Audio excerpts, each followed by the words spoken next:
Seconds from now, we can already see him walking up to the stage. He should be here.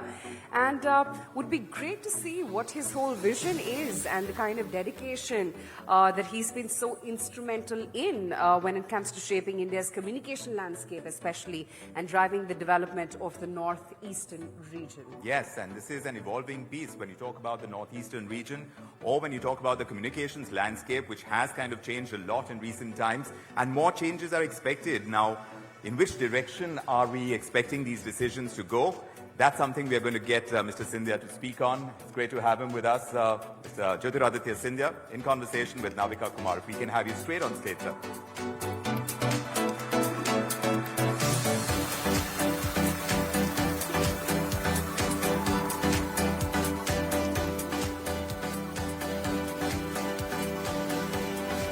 Over to you, Navika. Thank you very much. Ladies and gentlemen, presenting to you the Union Telecom Minister, the man who's in charge of the Northeast, an area where we've never seen so much interest and so much development activity taking place as it has over the last few years. Thank you very much, Mr. Jyotiraditya Scindia, for joining us at the GBS. I want to ask you, just before we start, GBS, Global Business Summit. India is on the cusp of doing great things as far as the economy is concerned. We need to move at a faster pace to a higher trajectory to get into an economic superpower status. Jyotiraditya Scindia, you're a young face of the government. How do you see this journey and how do you see the catalyst that your government is actually preparing for to speed up this process? So, Navika, I think, first of all, thank you very much for having me here. It's wonderful to be a part of ET's GBS, which is one of the most coveted annual features held in India. On your question, I think India is very much already on its path. The fact that in 2014 we were the 11th largest economy, we are today the 5th largest economy in the world. By 2027, we shall be the 3rd largest economy in the world, going ahead of Germany and Japan as well. We will be a $5 trillion economy by 2028. A $6 trillion economy by 2030. India is on its way, and India is on its way because in the last 10 years, not the incremental change that has come about, but the monumental change that's come about in India. A government led by Prime Minister Modi that has been focused on execution, focused on empowerment, focused on unleashing the power of every single Indian. And today, unlike what it used to be in my growing up years in the 70s and the 80s, where access to capital was really the main issue in terms of growth, today capital has become a commodity. It's new ideas, entrepreneurial capability that is powering individuals, powering companies, and powering nations. And we happen to have a huge amount of power there and potential there. We didn't have a single unicorn in our country 10 years ago. We have 118 unicorns. We have 140,000 startups today.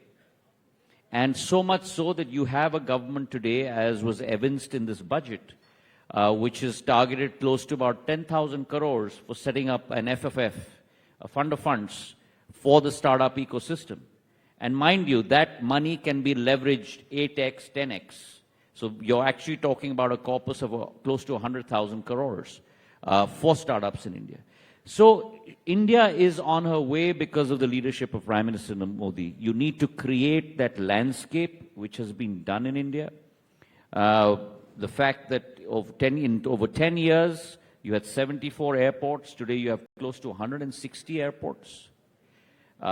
You had 90,000 kilometers of national highways. Today, you have close to 150,000 kilometers of national highways.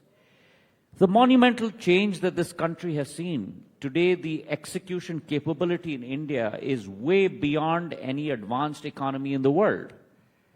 And that combination of government and the private sector, enterprise and entrepreneurial capability, is unparalleled in the world. And I have all the confidence that our growth rate, and I'm not, as an economist, by background, I'm not interested in a 10%, 9%, 8% growth rate that remains a blip. The beauty about transformation, Navika, is about CAGR. It's about the compounded annual growth rate. Why the US today has become the world's largest economy is because the US didn't grow at 10% or 15%, but the US grew at 3.5% for 100 years. That's the power of compounding. And that's the power of compounding that today India is experiencing. We have grown over the last 10 years at a 7% CAGR decadal growth rate. And that's the reason why we've been able to lift 25 crore people in India above the poverty line. Our youth dividend. I always say we have a democratic dividend, but we also have a demographic dividend. 70% of India is below the age of 35. That's 98 crore people, 980 million people, 3 times the population of the United States of America, twice the population of combined Europe. That's our capability. And I believe that India will become the center of not only economic growth, but the center of innovation. And it is innovation that powers nations. Let me ask you, Mr. Scindia, the fact that Could you and I ever dream that we'll be setting up fabs in India? Today in India, we're not setting up a fab. We're setting up multiple fabs. And fab is the seminal part of growth of new kinds of paradigm innovations in the world. You got a fab being set up in Assam, 40,000 crores. You got a fab being set up in Gujarat. Could we ever dream that Airbus will set up a FAL, a final assembly line in India? You got C-295s now being produced in India, in Vadodara. The Aquarel helicopters are going to be produced in India. We're the second largest market in the world for mobile phones. We're the third largest market in the world for telecom. That's where India is headed today. You've said in the past, as the telecom minister, that in 4G we followed the world, in 5G we walked with the world, and in 6G you're going to lead the world. Can you take our audiences through the blueprint of what you're planning on 6G? So just to give you an analogy, if you go back to the US of the 1900s, right? And what the Vanderbilts did and what the JP Morgans did in those days was build out the physical infrastructure. They built out the railroads, they built out the highways. And the Industrial Revolution took off on the basis of that physical infrastructure being built. Today, in modern day, in the global arena, we no longer have a physical highway. We have a digital highway. And that digital carriageway is the most advanced today in India. You know, we built out, and I take my hats off to our TSPs, our telecom service providers, our telcos. We built out the fastest 5G rollout in the world. 22 months, 99% of India's districts, 82% of India's population was covered. The fastest 5G rollout. That digital highway today is doing what? It's transforming India. Because what that digital highway does is that it makes opportunity ubiquitous. It creates a level playing field. It creates inclusivity. It creates equity. So what my farmer can do in Madhya Pradesh or my agarwood grower in Assam or Tripura or my queen pineapple grower in Tripura can do the same thing that what people in Bombay and Delhi and Chennai and Bengaluru and Kolkata can do. It creates a level playing field. And the fact today that you have, because of that, 46% of the world's digital transactions, happening in India. 46%. You're talking about 172 lakh crore. Can you imagine the number of zeros in that? That's the volume, that's the amount of rupees being exchanged digitally in a year in India. 150 lakh crore transactions. That capability is because of the digital highway. But what the Prime Minister thought is that while we create that digital highway, I don't want India to be only a service nation. India must translate into a product nation. And so it was a difficult decision that he took. But when BSNL was moving down the transition from 3G to 4G, the decision was taken that we will move down that transition inventing our own 4G stack. And mind you, people were scoffing at it. Why? Justifiably so. Because there are only 4 countries in the world that have done it successfully. Korea with Samsung, China, Huawei and ZTE, Siemens, Nokia, Finland. Only 4 countries in the world. But he made up his mind that we are going to do it. And so you had the most unthinkable group working together. You had CDOT, a government company, working along with Tejas, a private sector company. CDOT developed the core, Tejas developed the RAN, the radio access network. And then you had an SI, a system integrator, which is also an Indian company, TCS. So you had a complete consortium, Indian consortium, working that out. And within 18 months, we developed our own 4G stack. So we are today the only 5th country in the world to do so. And mind you, that 4G stack is not something sitting in the cupboard. It's being rolled out as we speak. 100,000 sites are being rolled out by BSNL. It's something I monitor on my dashboard, not on a weekly basis. I monitor it on a daily basis. Beginning of day and EOD, end of day. We are rolling out 100,000 sites. We have constructed 75,000 sites as we speak in the last 7 months, of which 60,000 sites have been optimized. We will complete this task latest by June of 100,000 4G sites. Now, converting them from 4G to 5G is not that difficult. You need to put in additional BTS, a little more infrastructure. You can use the same media, the same core, not a problem. And that's going to give us the leapfrog solution for 6G. And what we're doing in 6G, we started with the Bharat 6G vision document that was released by PM in late 22. We've already put together a Bharat 6G alliance, which covers private sector companies, IITs, academicians, research people. They're working together, and in the ITU, the International Telecom Union, we've already put in a paper that has been accepted as one of the principles of 6G, and that is ubiquitous connectivity. Connectivity for all. That's already been accepted.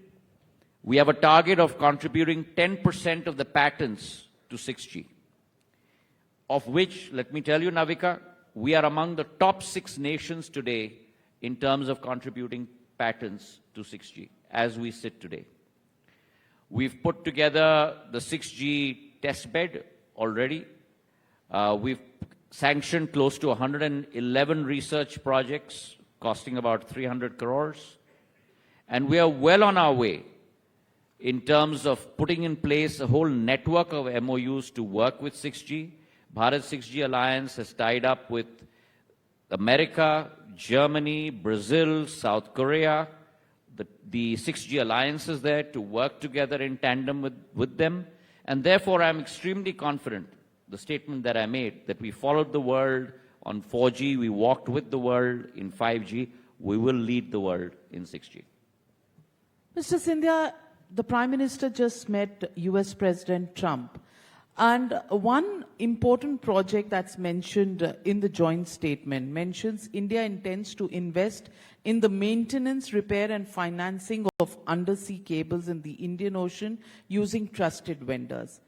Could you elaborate on the significance of this initiative and the opportunities that it presents? So, undersea cables are extremely important in terms of connectivity on a global scale. India has multiple landing stations for undersea cables. Those landing stations are manned mainly by the private sector, one or two government landing stations as well.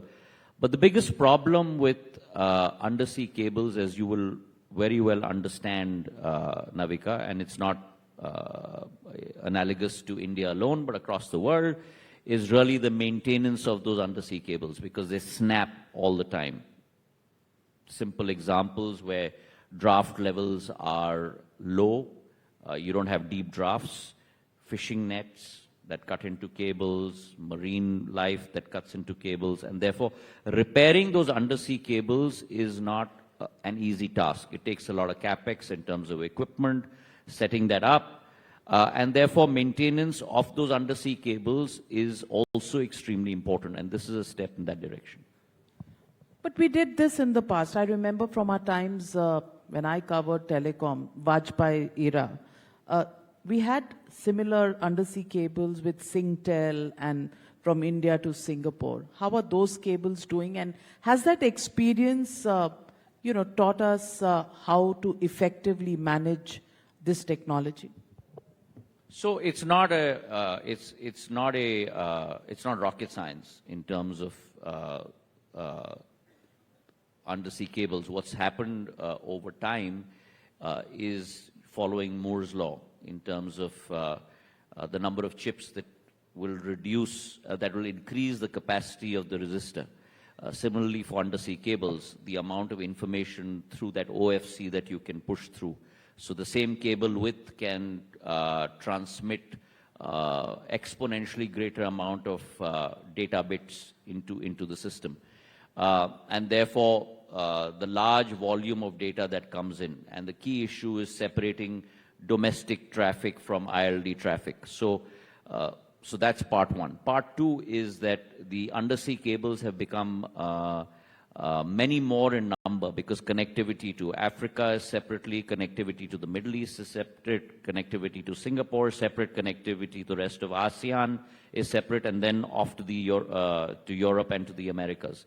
So the number of cables that are coming in because the amount of data that's being consumed has also grown tremendously. And with our targets that we are looking at over Bharat 6G, when 6G technology becomes all-pervasive, is to ensure 100 Mbps per customer. We're today at 20 Mbps, so we're looking at a jump of 5. We were at 1.5 Mbps 10 years ago. So guaranteeing 100 Mbps per customer, making sure you're able to give 1 petabyte per gram panchayat. And so the amount of data that's going to be consumed is going to be exponentially larger. And so you'll have to have both on a domestic basis and an international basis. And for the international basis, you'll have to have many more undersea cables that are laid. Mr. Scindia, let me also ask you. A question is often asked. So for example, and even for the domestic side, so we've laid an undersea cable to connect to the Andamans. We've laid an undersea cable successfully to connect to Lakshadweep. Both have been close to about 1,000 crore projects that were inaugurated by the Prime Minister in late 23, early 24. Let me also ask you about the fact that it's often said, and you face these questions in Parliament, on public sector undertakings under your ministry, BSNL.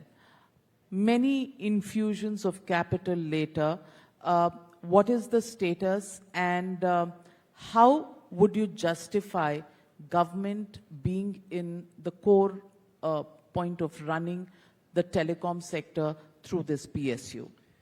So I think that, so let me give you the backdrop. In the telecom sector globally, you have very few countries that have more than 2 national players. And we are very lucky in India to have 4 national players. One of them is BSNL.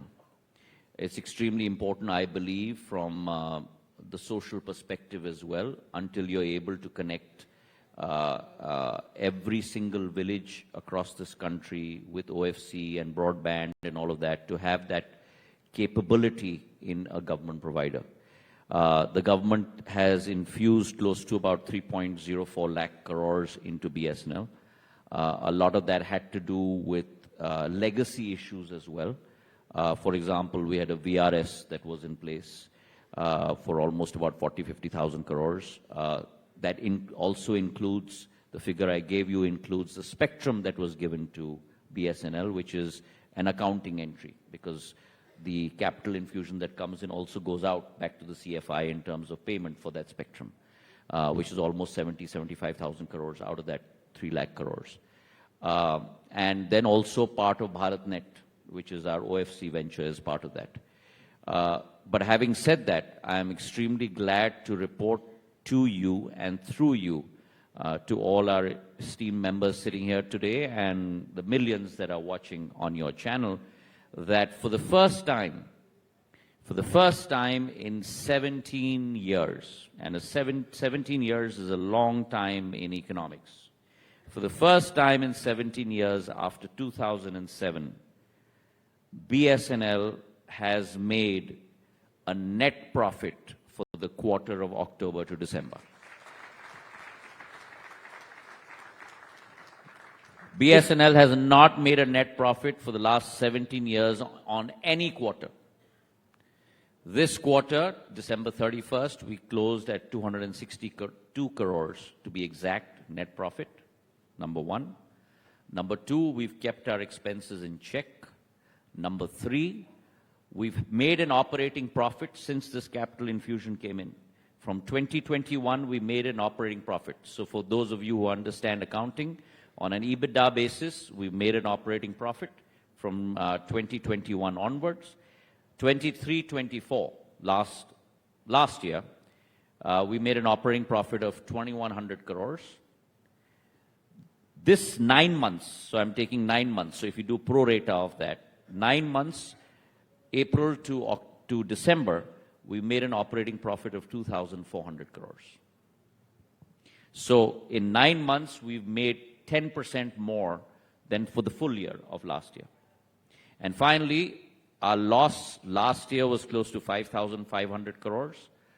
As of Q3 FY 24-25, which ends quarter ending December 31st, our loss has been narrowed by close to 1,800 crores.